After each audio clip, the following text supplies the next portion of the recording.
La lectura como proceso de comprensión y conocimiento científico por Héctor Guillermo Alfaro López. Es un artículo del año 2019 para la revista de Investigación Bibliotecológica. Introducción. Para emprender la siguiente reflexión, partiré de la premisa: la lectura de literatura científica y la actividad científica son procesos diferenciados. En otras palabras, no es lo mismo leer textos científicos que hacer ciencia. Esto, por supuesto, no significa que no se establezcan estrechas relaciones entre ambos procesos. Para que un científico lleve a cabo su actividad científica, requiere también estar informado sobre el estado de su ciencia por vía de la lectura de los textos especializados. De la nada no surge nada.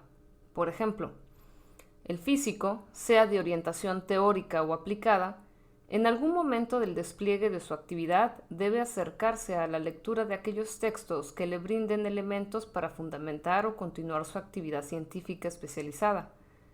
Pero este tipo de lectura es diferente de aquel que realiza quien solo desea hacerse de un bagaje cultural científico.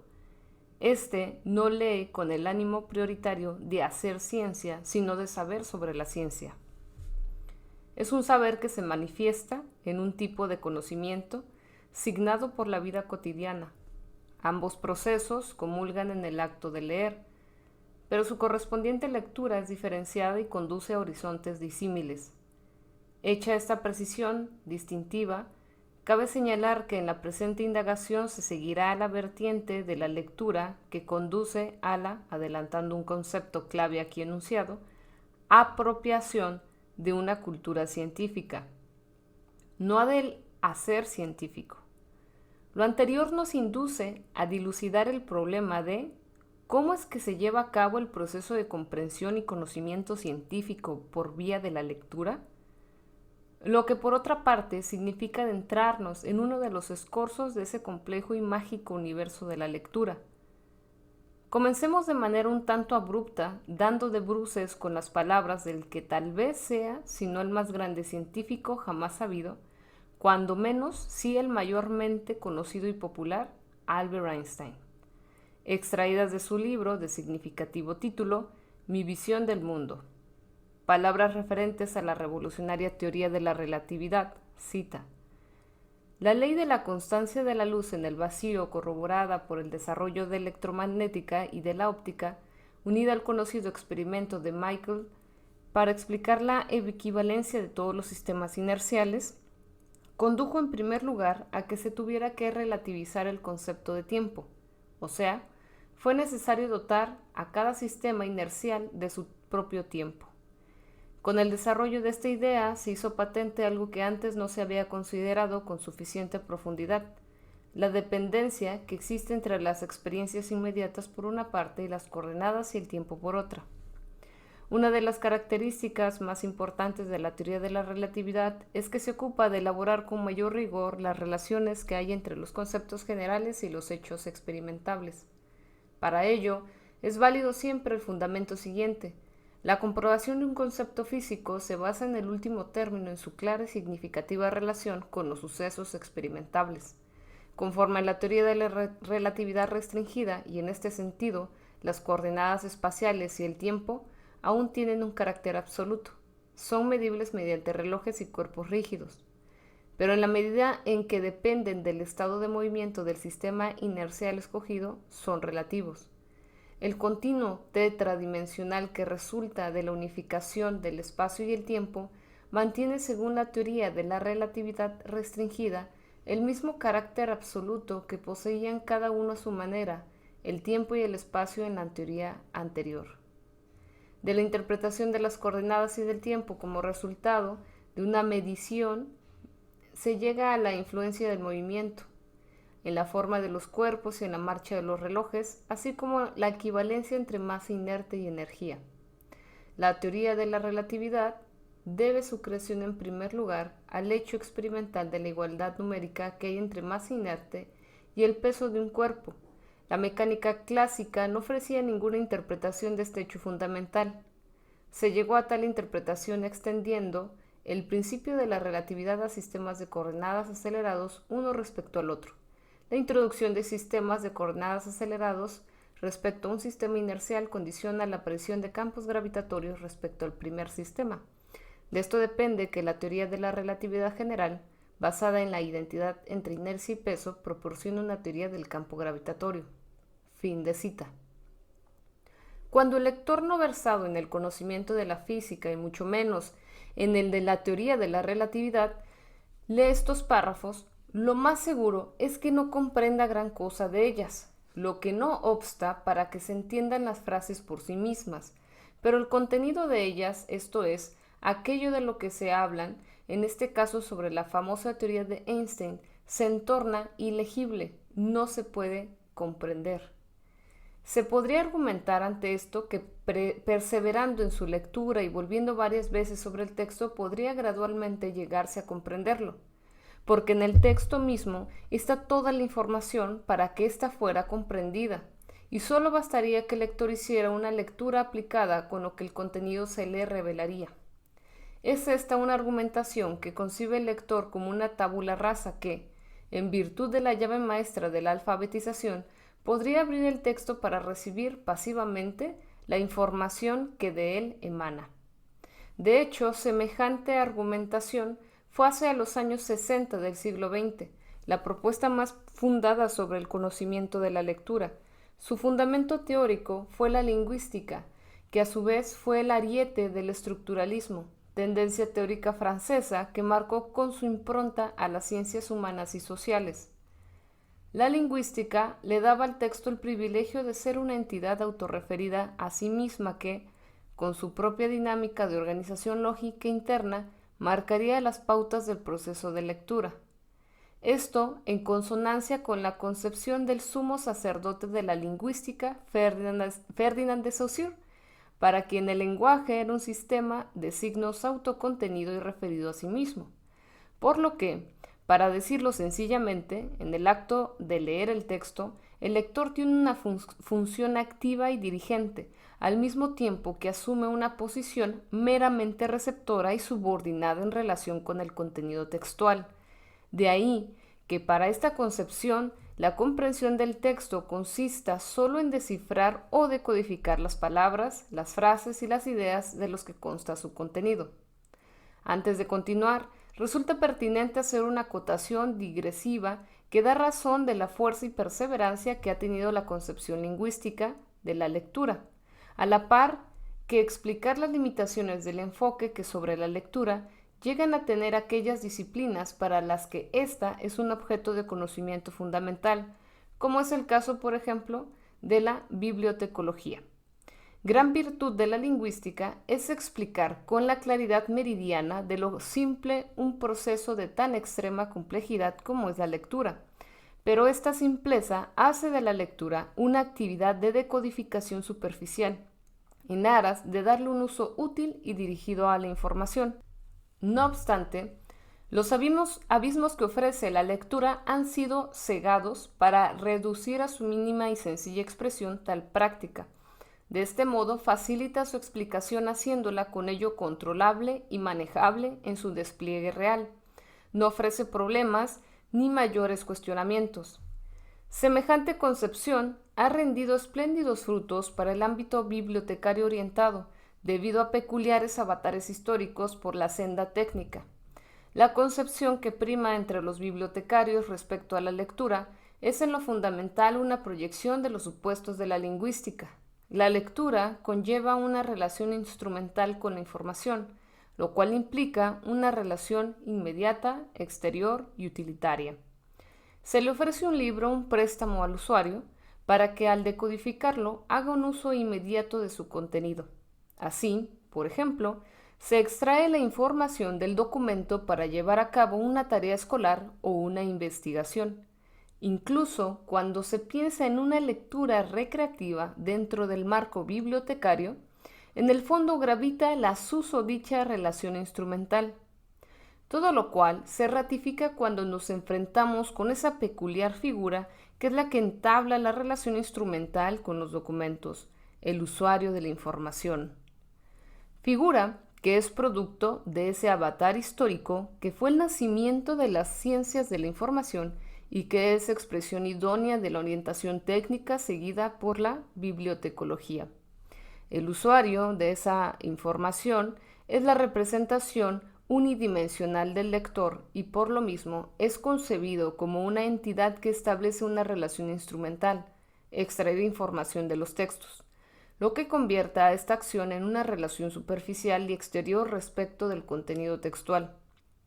El usuario de la información facilita la actividad signada técnicamente del bibliotecario como gestor de la información, quien reduce así su práctica de bibliotecaria a una relación unidireccional, de él hacia el usuario, jamás en sentido contrario, con el usuario, quien es de esta forma controlado y dirigido más fácilmente sin ofrecer mayores problemas. La información contenida en los documentos consultados es la que actúa sobre el usuario, bajo la previa condición de que ese mero receptor unidimensional de ella, el bibliotecario cree que así se lleva a cabo la comprensión de los textos. Volviendo al cauce original de la argumentación aquí esgrimida, la lingüística dejó en evidencia, a través de su concepción de la comprensión lectora, sus límites y contradicciones. Retomando el texto citado de Einstein, es obvio que podemos leerlo una y otra vez, incansablemente, y solo lograremos entender o captar esquirlas de la información contenida sobre la teoría de la relatividad, pero no comprender su sentido profundo. Todo lo cual ejemplifica cómo entró en crisis este concepto de comprensión y nos obligó a replantear su problemática buscando nuevas sendas que le dieran explicación. Era, a todas luces, necesario comprender de otra forma la comprensión que se da en la lectura. Esa alternativa le ofreció la psicolingüística, que replanteó el problema de la comprensión, con lo cual, además, señalizó una vía para explicar el proceso de conocimiento que se deriva de la lectura. A diferencia de la lingüística, que hacía del texto como entidad autónoma el fundamento de la comprensión, con lo cual el lector pasaba a ser una desvaída figura solo abocada a la decodificación, la psicolingüística se basó en la noción de esquema mental, cuya caracterización más conocida es la que se hizo el psicólogo de la infancia Jean Piaget, quien la denominó esquema de asimilación. De forma sencilla, puede intentar decirse que el esquema de asimilación es una organización psicológica en la que a lo largo de la trayectoria vital de los individuos se articulan tanto sus conocimientos como sus vivencias. A cada paso que damos en la vida, asimilamos conocimientos y vivencias de diversa índole, y cuando estos son radicalmente nuevos generan desequilibrio y obligan al esquema a enfrentarse a un proceso de asimilación integral para reestructurarse. Con lo cual podrán asimilar de mejor manera los novedosos elementos que recibe el esquema, con lo cual éste restablece su equilibrio para hacer frente y así asimilar los nuevos conocimientos y vivencias que enriquecen y modifican a los obtenidos con anterioridad. De esta forma, los individuos llevan a cabo su desenvolvimiento existencial ante las circunstancias que a cada momento se les presentan. Puede decirse que el esquema encarna la experiencia acumulada de la vida y que con ella enfrentamos lo que nos sale al paso cada día. Llevar esto al terreno del proceso de la lectura amplía la estrecha concepción de la lingüística para dejar en evidencia la extrema complejidad que entraña el acto de leer, puesto que no es un proceso que se reduzca a la mera decodificación instrumental de un texto, sino algo también que trae a jugar la cuestión de los esquemas mentales de los lectores. Así, leer implica poner en marcha el esquema mental para proyectarlo sobre el texto. De ahí que leer significa establecer un intercambio entre lo que ofrece el texto y lo que éste le entrega al lector. ¿Y qué es lo que brinda el texto? El esquema mental del autor, transforma sus evidencias y conocimientos en un discurso plasmado en un texto que, por lo mismo, se articula en múltiples niveles de significación. Por eso, el texto no es solo una organización lógica de proposiciones, sino también una retícula de conocimientos entretejidos con vivencias del autor. Obviamente, a esas honduras del texto no se puede llegar por medio de una lectura instrumental. Por su parte, el lector, de manera análoga, Proyecta su esquema mental sobre el texto, sobre todo cuando este último le dice o da algo más que una mera información utilitaria. Conforme recorre las líneas del texto el lector, que no es lo mismo que el usuario de la información, activa los conocimientos y las vivencias que hasta ese momento lleva acumuladas en su esquema mental, buscando hacer legible lo leído. Pero en no pocas ocasiones sucede que ni aún así puede comprender lo escrito, como nos ocurre con el texto de Einstein, el cual no acaba de rendirnos su sentido. La razón de esto se encuentra en la propia dinámica del esquema mental, como ya se dijo, el cual se encuentra en permanente estado de asimilación de conocimientos y vivencias, lo que significa que actuamos ante cada situación que se nos presenta en la vida cotidiana a partir de los elementos que hasta ese momento están contenidos en nuestro esquema mental, por lo que no siempre resolvemos las cosas de la mejor manera, porque nuestros conocimientos y vivencias pueden ser limitados e insuficientes para ese momento. De ahí el por qué se diga que la experiencia en ocasiones llega tarde, y por lo que se recomienda acumular más conocimientos y vivencias para que esa situación que no pudimos resolver estemos después en mejor posibilidad de superarla. De manera semejante, tenemos que acumular más conocimientos y vivencias para comprender el texto de Einstein, lo que significa que tenemos que leer más libros de ciencia o, de manera restringida, leer en particular obras introductorias a la teoría de la relatividad que nos proporcionen los rudimentos que nos harán comprensible la susodicha teoría. Pero también tenemos que haber vivido más para entender que esa teoría es un alto logro del espíritu humano y que no solo nos toca en el orden intelectual, sino también en la esfera cotidiana. Una vez reforzado así nuestro esquema mental con más elementos ad hoc, podremos leer las citadas palabras de Einstein y comprender su contenido profundo, lo que por otra parte significará incidir en el esquema mental de este gran científico. Así es como se logra la comprensión del texto, leyéndolo, no solo con los ojos, sino también con la vida toda del lector. Esto sí significa que se ha llevado a cabo la apropiación del texto. La comprensión como la entiende la psicolingüística aplicada, por consiguiente, es apropiarse del contenido del texto en sus múltiples niveles. Sin embargo, la apropiación textual no es un simple mecanismo de posesión, conlleva más bien una vertiginosa expansión más allá de las fronteras del texto.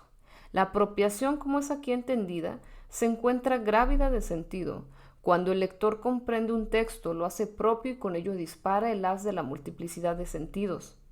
El texto adquiere sentido, ya no es solo una matriz informativa de datos. También le da sentido al lector respecto de sí mismo y de su relación con el mundo que lo rodea. Comienza a dejar de ser un desconocido para sí mismo y el mundo ya no es un espacio solo signado por la tangibilidad material, sino que se torna un ámbito habitable culturalmente. Del seno de los signos brota entonces el universo de los símbolos generadores de sentido de lo humano. Con la lectura, los conocimientos y vivencias de los lectores se permean de la cultura escrita, lo que entraña que a lo largo de su esquema mental rumoree la organicidad del discurso escrito. De ahí que los conocimientos y las vivencias estén imbadas de una densa aura simbólica generada por la palabra escrita. Así, la palabra escrita modula y orienta nuestra vida y con ello le otorga sentido.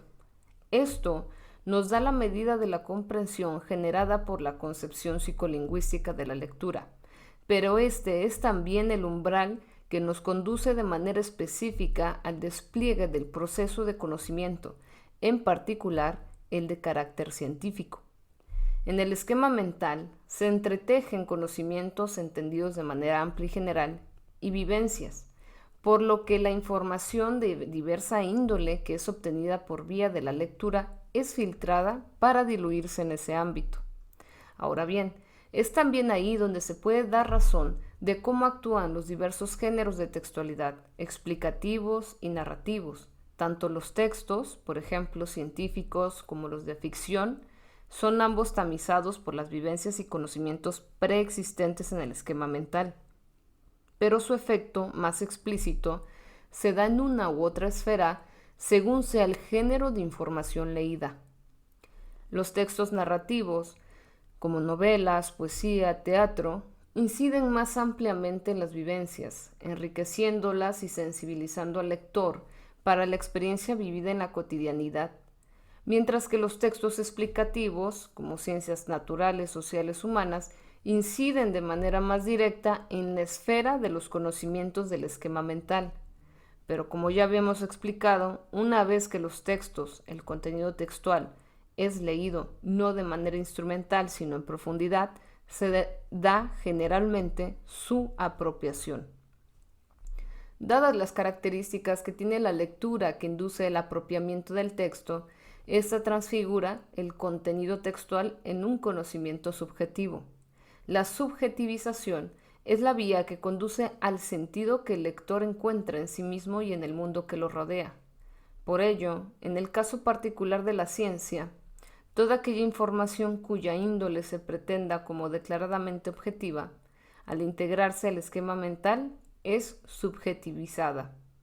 Y es precisamente en la transfiguración que va de un conocimiento objetivo a uno subjetivo, donde se aprecia la diferencia y distancia que media entre leer ciencia y hacer ciencia. La subjetivización del conocimiento de las ciencias duras, como por ejemplo la física, por mediación de la apropiación lectora, es más ostensible por la pretendidamente compleja objetividad sobre la que se levantan. Volviendo al texto de Einstein, como se explicitó, para comprenderlo hay que suministrarle al esquema mental el previo bagaje de vivencias y conocimientos, con los que se le prepara para hacerlo propio, a poseerlo para generar sentido, con lo que se hace accesible, comprensible, la teoría de la relatividad. Se convierte esta así en un conocimiento subjetivo que posee al o el lector, por lo que es un conocimiento que, como el título del libro citado de Einstein es, en lo sustancial, una personal visión del mundo, en este caso tamizada por el conocimiento científico de la física. Obviamente, en tal visión del mundo intervienen también otros elementos de la cultura textual del lector.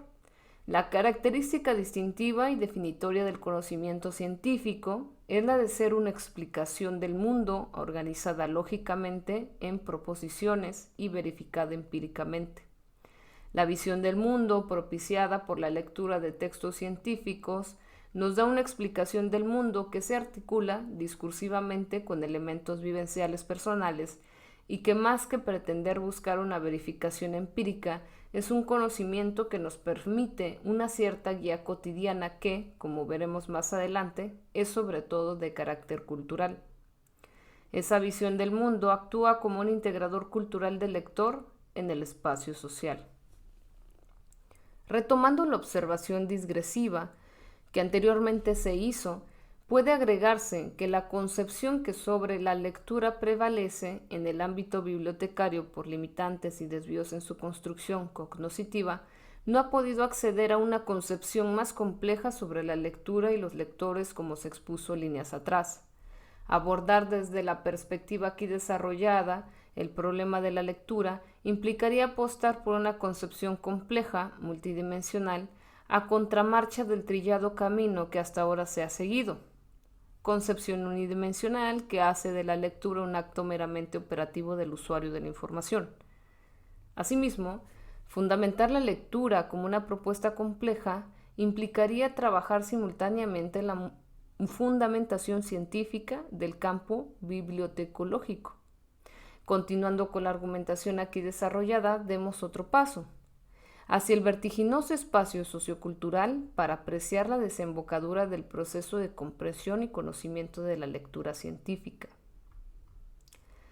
El esquema mental, al ser resultado de la imbricación de vivencias y conocimientos, nos presenta el problema de la intersección entre la dimensión individual y la esfera social.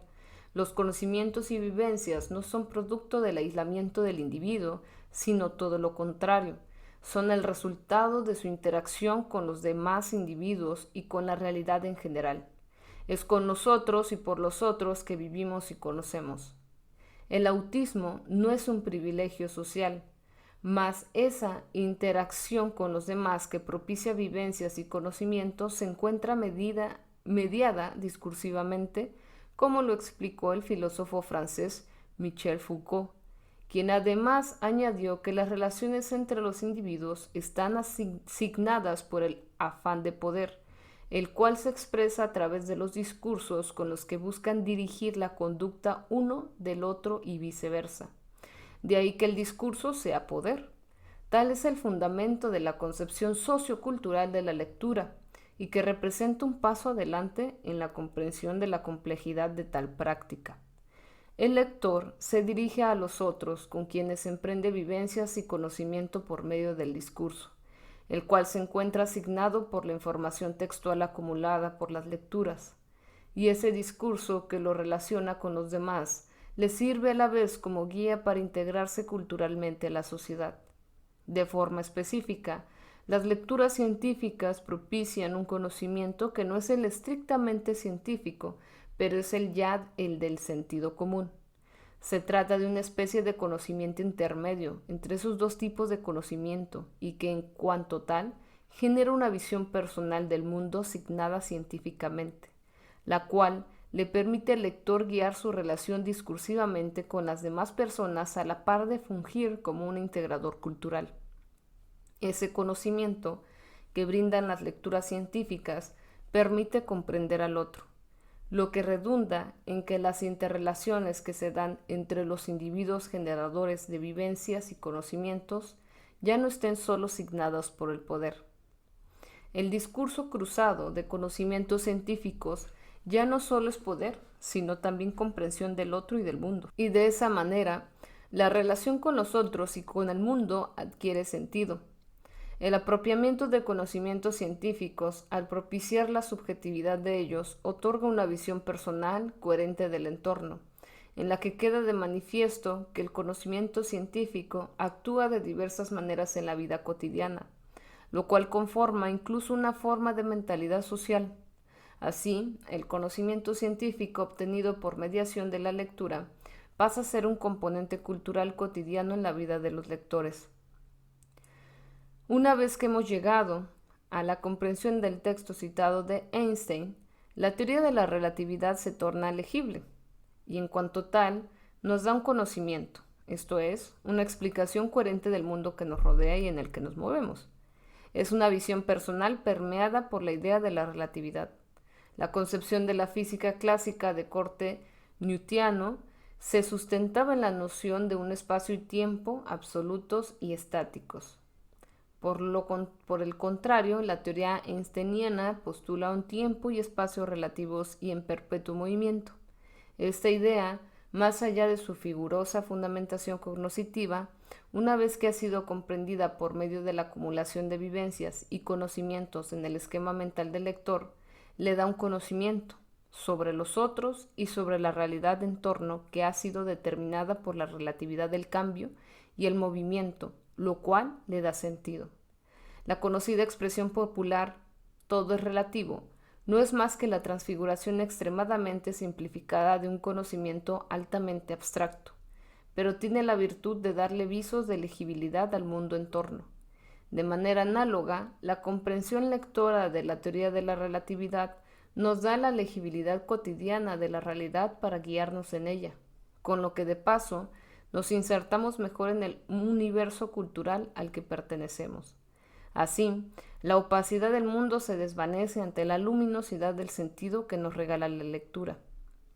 Pero la comprensión del texto de Einstein es solo un conocimiento más que se incorpora al esquema mental para servir como antecedente y para posteriormente comprender otros textos científicos tanto o más elaborados y abstractos que éste. Así pues, la lectura perennemente continúa. Recuerda que puedes consultar la fuente de este artículo en la caja de descripción del video. Gracias por escuchar.